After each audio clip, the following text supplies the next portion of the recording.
तो आज है देव सोने वाली एकादशी, मतलब आज से शादी ब्याह जो भी है वो सब बंद। तो फिर देव उठने वाली एकादशी आएगी तब से स्टार्ट होंगे। तो ये हमारे यहाँ ये एकादशी हो या और कोई सी हो, नॉर्मल सी हो या हाई लेवल की, कोई सी भी हो, 15 दिन के बाद में आती है ना, तो अच्छे से मनाते हैं हमारे यहाँ पे, बहुत अच्छे से मनाते हैं। और फिर जिनको जो भी बनता है, जैसे 1 रुपया 2 रुपया वो चढ़ाते हैं भगवान जी को।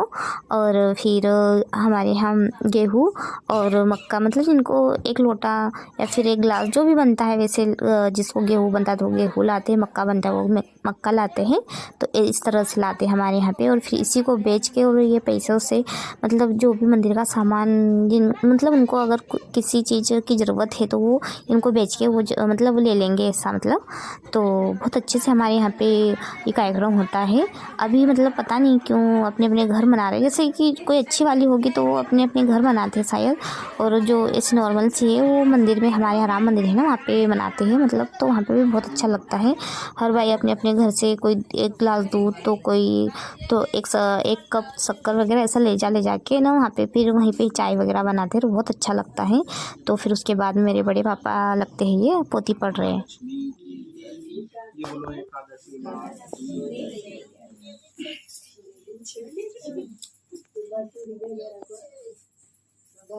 आषाढ़ मास की लास्ट 11 છે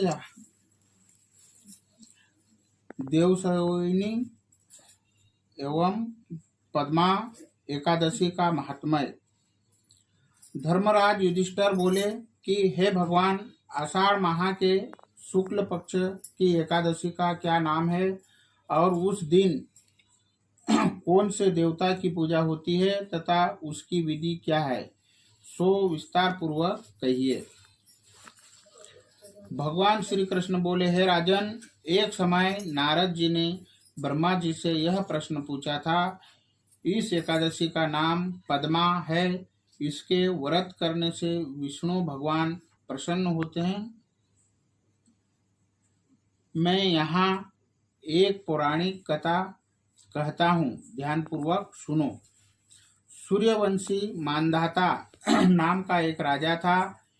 एक समय उस राजा के राज्य में 3 वर्षों तक वर्षा नहीं हुई, जिससे राज्य में अकाल पड़ गया और प्रजा अन्न की कमी के कारण अत्यंत दुखी रहने लगी। 3 साल लगातार नहीं पानी पड़ो, उना राज्य में काल पड़ेगो, प्रजा भयंकर दुखी हुई। एक दिन राजा प्रजा से बोला, वर्षा के न होने से आप लोग बहुत दुखी हो। अपने राजा के पापों के कारण ही प्रजा को दुख भोगना पड़ता है। मैं बहुत सोच विचार कर रहा हूँ, फिर भी मुझे कोई अपना दोष नहीं दिखाई पड़ रहा है। मैं आप लोगों के दुख को दूर करने के लिए बहुत यत्न कर रहा हूँ। काल पड़ियो तो राजा ने पूरी प्रजा का इकट्ठी करी। फिर उन्होंने कहो कि भाई यो जो तुम्हारा ऊपर दुख आयो, संकट आयो, तो यो महाराज कारण आयो। महाराज मतलब कोई गलत कार्य करना से या पाप करना से नहीं, काई लोग पानी पड़ी रो तो हमारी गलती है। तो एका निवारण का लेना हाँ सब प्रकार से यत्न सोची रो, विचारी रहो, पर मका कोई समझ में नहीं आती। तुम कोई उपाय बताओ। प्रजा से कई लोग निवेदन कर रहे। मैं आप लोगों के दुख को दूर करने के लिए बहुत यत्न कर रहा हूँ। ऐसा कहकर राजा मानदाता भगवान की पूजा कर कुछ मुख्य आदमियों को साथ लेकर वन को चल दिया। और इतरो कहीं ना वन की ओर वका कुछ साथी नकली ने चल दियो। वहां पर ऋषियों के आश्रमों में घूमते घूमते अंत में ब्रह्मा के पुत्र अंगिरा ऋषि के पास पहुंचा। और कहीं जंगल में घूमना का बाद में अंगिरा ऋषि ब्रह्मा जी को पुत्र होतो जो वो का पास अंत में पहुंचा। राजा ने उनके सम्मुख प्रणाम कर कहा, हे महर्षि, मेरे राज्य में 3 वर्ष से वर्षा नहीं हो रही है। इससे अकाल पड़ गया है और प्रजा महान दुख भोग रही है। प्रजा के दुख को दूर करने के लिए कोई उपाय बतलाइए। इस पर वह ऋषि बोले, हे राजन, यह सतयुग सब युगों में श्रेष्ठ है। जितना 4 युग छे उनमें सबसे श्रेष्ठ सतयुग छे। ओका बाद में द्वापर में भाई थोड़ो धर्म कम हो जाए, ओका बाद में त्रेता युग में कम हो जाए और कलयुग में उन्हीं का बराबर धर्म रह जाए। हे राजन, वह सतयुग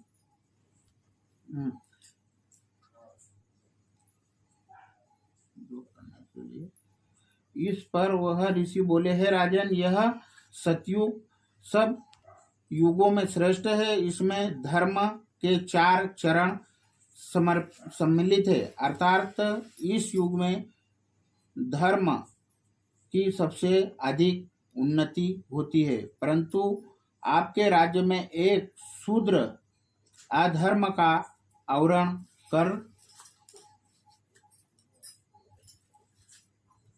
रहा है। इसी दोष के कारण आपके राज्य में वर्षा नहीं हो रही है। 4 जात में अपनी छे, क्षत्रिय, शूद्र, वैश्य और ब्राह्मण।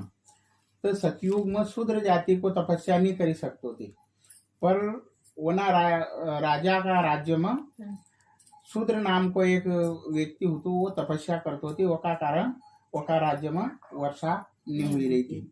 यदि आप प्रजा का भला चाहते हैं तो उस अधर्मी को मार दीजिए।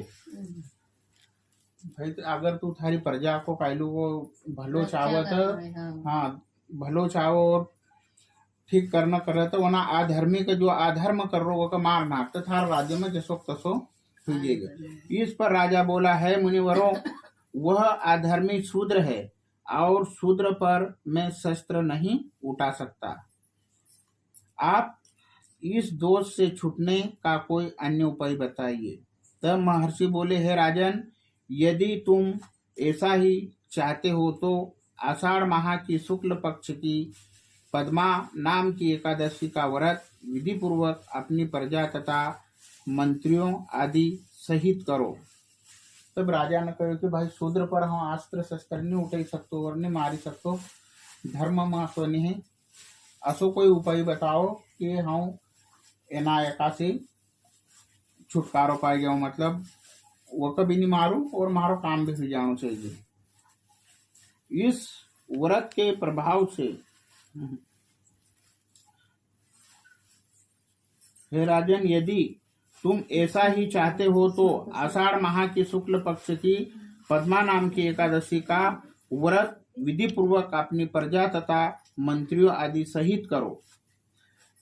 तब ऋषि ने कहो कि आसो अगर तू चाहो तो आषाढ़ मास की जो पद्मावती नाम की कई लोगों एकादशी छे वह तुम प्रजा का साथ जतरा भी छे वतरा पूरा तुम एकादशी को व्रत करो। इस व्रत के प्रभाव से राज्य में वर्षा होगी और प्रजा सुख पावेगी, क्योंकि इस एकादशी का व्रत सर्व सिद्धियों को देने वाला है और उपद्रवियों को शांत करने वाला है। हे मुनि के वचनों को सुनकर राजा अपने नगर को वापिस आया और वहां से जैसो ऋषि ने कहो तो वो वापिस आयो का राज्य में और विधि पूर्वक पद्मा एकादशी का व्रत किया। उस व्रत के प्रभाव से राज्य में वर्षा हुई।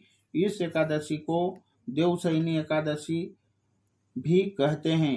इस व्रत को करने से विष्णु भगवान प्रसन्न होते हैं, अतः मोक्ष की इच्छा करने वाले मनुष्य को इस एकादशी का व्रत करना चाहिए। चतुर्मास व्रत भी इसी एकादशी के व्रत से शुरू किया जाता है। चतुर्मास व्रत सांसारिक एवं लौकिक सुखों की प्राप्ति अवश्य साधन है। इन्हीं एकादशी से चतुर्मास भी चालू हुई गई। ये बोलो एकादशी मास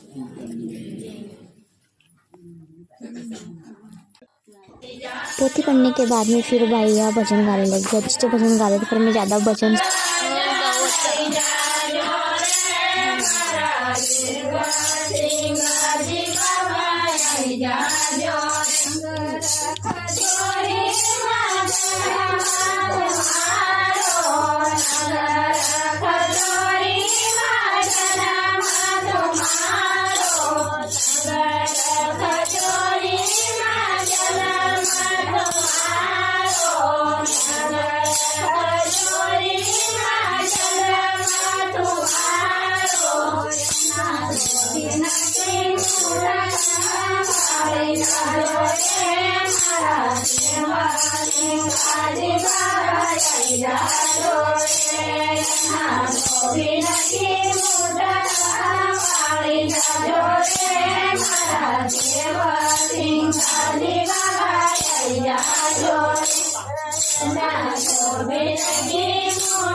तो सब कुछ होने के बाद में फिर सबसे लास्ट में आरती की बारी आई। तो हमारे यहाँ की भाइयों ने आरती जोड़ी है 11 माता की। तो वो आरती वारती होने के बाद में फिर सभी को चाय पानी वगैरह सब मतलब बहुत अच्छे से खातिरदारी होती है। फिर जो उपवास है ना उनको मतलब साबूदाने की खिचड़ी खिलाते हैं। और फिर ऐसे करके हम फिर 12:30 या हाँ हम तो 12:30 बजे आ गए थे। और फिर जिनको और गाना है वो कंटिन्यू कर सकते, पर आजकल काम का टाइम है तो कोई इतना वो नहीं करता उसके बाद में। तो मैं आ गई हूँ मतलब 11 में से मतलब एकादशी वहाँ से जिनके यहाँ थी वहाँ से आ गई हूँ। तो अभी बज रहे 12:30। तो ये ब्लॉग मतलब कल यानी कि आज कौन सा दिन है, संडे है, तो सोमवार के दिन में डालूँगी यानी कि 7 तारीख को। तो सभी को गुड नाइट और बाय और राधे राधे। तो मिलते हैं नेक्स्ट ब्लॉग में, तब तक सभी को बाय एंड टेक केयर। तो आज है 7 जुलाई नेक्स्ट मॉर्निंग। तो अभी बज रहे 7:30 बज रहे हैं। तो अब मेरा बाहर का पूरा काम हो गया, जैसे गोबर झाड़ू बर्तन वगैरह, बर्तन और तो मैं सामने ही कर देती हूँ, पर फिर भी जो रहे कुछ जो भी तो सब मेरा पूरा काम कंप्लीट हो गया बाहर का। तो अब मैं खाना बनाती हूँ हाथ मुँह धो के। मेरे मामा थे और यहाँ पे दरवाज़ा खुला रख दूँगी ना तो गाय और बैल अंदर घुस जाएंगे, इसलिए। और यहाँ पे इतना अंधेरा दिख रहा है इसलिए क्योंकि मैंने लाइट बंद कर दी, क्योंकि लाइट ना उड़ जाती है, जैसे कि लाइट गई और आएगी ना तो उसमें ही उड़ जाती है। और फिर मैं अभी फटाफट ये सब काम करके मेरे मामा के यहाँ गई थी, मेरे पापा के मामा के यहाँ पे, तो ये घी लाई क्योंकि आज मैं दाल बाटी बनाने वाली हूँ। और चूल्हा किधर गया भाई, चूल्हा, हाँ ये है। और मैंने दाल भी मतलब जैसे कि मेरा उधर काम, मैंने गोबर वगैरह निकाली तब तक इधर दाल रख दी थी तुक्कस में, तो दाल लगभग चुड़ ही गई। तो अब मैं फटाफट दाल बघारने की तैयारी करती हूँ, फिर उसके बाद में बाटी बनाऊंगी, बाटी की तैयारी करूँगी। ये है मेरी दाल, तो फाइनली चुड़ चुकी है दाल। दादी ने तो कल मेरे भाई को मैंने मार्केट मतलब बाजार से बोली थी तो वो लाया, उसको डाल देती हूँ।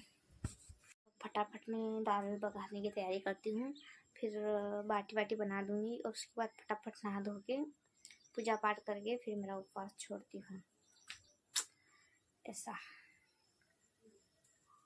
तो अभी तो मैं दाल बघारने की तैयारी करती हूँ, लहसुन प्याज वगैरह वगैरह फटाफट करती हूँ। फिर मेरे भाई को टिफ़िन में पहुँचाना है और कोई जाने वाला नहीं रहता, ले जाने वाला नहीं, फटाफट बना लेती हूँ फिर पहुँचा देती हूँ, टेंशन फ्री।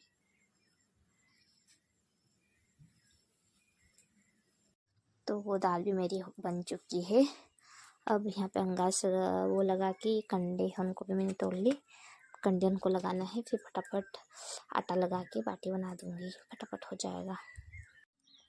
तो फाइनली मेरे कंडे भी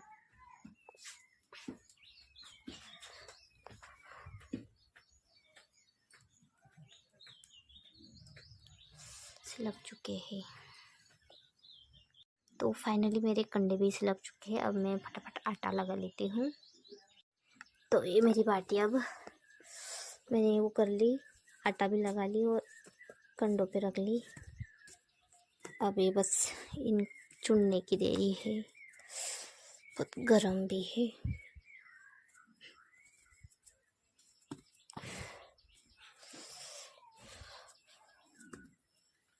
तो अब मिलते हैं बाटी चुनने के बाद। तो मेरा सब काम हो गया है और मैं नहाई नहीं और ऐसे ही दिया बत्ती कर दी, और क्योंकि मेरे कपड़े सूखे नहीं, वैसे तो हाथ पैर धो ली मैंने और दिया बत्ती कर दी और भगवान जी को बोल दी कि भगवान जी मैं नहाई नहीं, ऐसे ही करके। तो आपको एक दुखद घटना बताती हूँ, मतलब मुझे बहुत ज़्यादा मतलब बुरा लग रहा है। जो वो घी लाई थी ना, तो उसको मैं ये इस कप में लाई थी ना घी, तो उस घी का क्या हुआ वो बताती हूँ मैं आपको। तो वो घी को मैं यहाँ मतलब इतनी दूरी पे है, लेकिन बहुत ऊपर है, इतना भी नहीं है बट है, और यहाँ से लगा के ये पटिया है, तो यहाँ पे मैं वो घी को रखी थी, यहाँ पे इधर रखी थी, मतलब यहाँ पे, मतलब अच्छे से सुरक्षित, मतलब बहुत ऊपर है, इतना तो बहुत ऊपर है, आपको बताती मैं, ये आप लोग देख सकते हो, बहुत ऊपर है, मतलब बहुत ज़्यादा ऊपर है। इससे मैं कुत्ते का हाथ तो शायद ही मतलब कुत्ता पता नहीं कैसा क्या, पर तो कुत्ता जो है ना वो ऊपर चढ़ के ना पूरा घी खा गया। आई मीन कैसा खाया होगा मेरे को तो कोई समझ में नहीं आया। ये जो ग्लास वो क्या बोलते हैं कप है ना, अभी तो इसको मैंने बहुत अच्छे से मांज दी, पर ये कप ना उधर गिरा था, मतलब उधर मेरे काका के चाचा जी के घर तरफ गिरा था। तो मतलब ये कुत्ती है, उसका काम है। तो मेरा पूरा घी खा गई वो।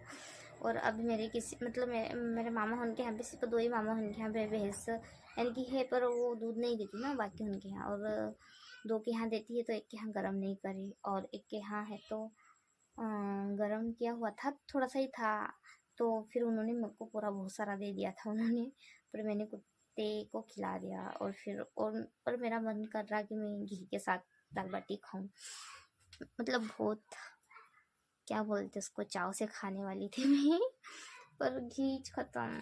कोई नहीं, शायद मेरे नसीब में था ही नहीं, कुत्ती के नसीब में था। वो कुत्ती है खाने वाली, बहुत ऊपर ऊपर चढ़ जाती है वो और खा जाती है खाना वगैरह कुछ भी, इसलिए दरवाजे वगैरह सब पैक करके रखना पड़ता, फिर भी वो पता नहीं कहाँ से घुस जाती। तो अब इधर हूँ, उधर बाटी नहीं खा जाए, नहीं तो हो गया मेरा काम, और बनाना पड़ेगा। नहीं खाई तो ये टिफ़िन मेरा भाई का टिफ़िन है, तो इसके चक्कर में मैं टिफ़िन भी देना, मतलब भी कोई जाने वाला ही नहीं, किसको दे भेजूँ। फिर भी कोई देखती हूँ, कोई जाने वाला होगा तो भेज दूँगी, और नहीं होगा तो अब क्या करना। तो ऐसा हुआ मेरे को ना। फिर मैं 3-4 घर और देखी कि कोई दे सकता है, मतलब जहाँ दे सकते हैं या फिर जहाँ पे मेरी बनती है वहाँ मैंने पूछ के देखा, तो किसी के यहाँ भैंस नहीं, किसी के यहाँ पे ऐसा मतलब। तो आखिर मेरे को घी नहीं मिला, तो अब मैं ऐसे ही खाऊंगी दाल बाटी, और अभी ऐसे ही पालना उपवास छोड़ूंगी। तो दिया बत्ती सब कुछ हो गई मेरी, बस अभी मेरे को उपवास छोड़ना है। अभी बज रहे 10:30, तो घी ढूंढते ढूंढते मेरे को 10:30 बज गए, पर घी नहीं मिला। पता नहीं, ऐसे कभी मेरा मन नहीं करता, पर पता नहीं आज ऐसा कर रहा है कि मैं घी के साथ खाऊं ऐसा। चलो कोई नहीं, अब ऐसे उपवास छोड़ देती हूँ। और सभी को बाय, टेक केयर, मिलते हैं नेक्स्ट ब्लॉग में। ये एकादशी से जुड़ा हुआ था ना, इसलिए मैंने पूरा कंप्लीट ब्लॉग नहीं, तो मिलते हैं और ऐसे ही किसी रोचक वीडियो के साथ। तो तब तक बाय, टेक केयर सभी को।